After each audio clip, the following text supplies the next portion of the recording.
Tonight, a conflict put on pause. Breaking right now, President Trump announcing a ceasefire between Israel and Iran.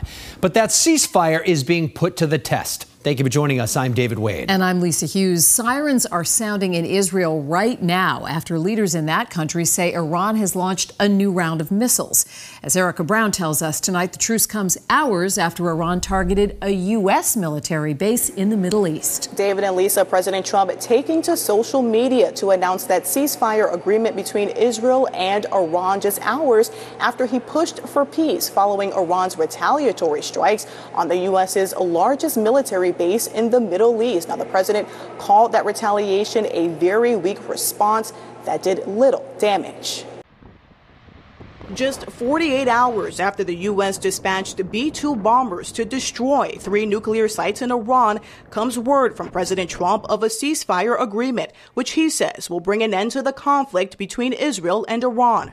In a social media post, the president outlined the plan, saying it has been fully agreed by and between Israel and Iran that there will be a complete and total ceasefire. Iran will start the ceasefire, and upon the 12th hour, Israel will start the ceasefire. And upon the 24th hour, an official end to the 12-day war will be saluted by the world.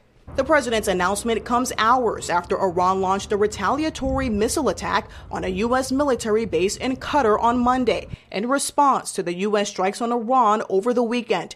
The president also said Iran gave advanced notice of the strikes and there were no reported casualties. In a series of posts on Truth Social, President Trump said most of the Iranian missiles had been downed, and he suggested the conflict may be over. On Capitol Hill, lawmakers remain divided over the weekend strikes on Iran and the U.S.'s role in the conflict. On social media, Republican Thomas Massie of Kentucky wrote, "Under the War Powers Act, the president is required to withdraw from hostilities in Iran within 60 days, unless he gets a vote of Congress." Others are standing by the president's decision. Given the situation that we're looking at right now, I'm going to give the benefit of the doubt to the president and the administration.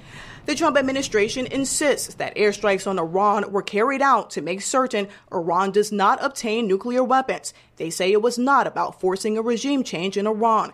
Members of Congress are expected to be briefed about the conflict Tuesday. Here on Capitol Hill, lawmakers are still pushing for votes for war powers resolutions to limit the U.S.'s involvement in this conflict. But House Speaker Mike Johnson says in light of this ceasefire agreement, those efforts are essentially moot. Reporting from Capitol Hill, Erica Brown, CBS News, Boston.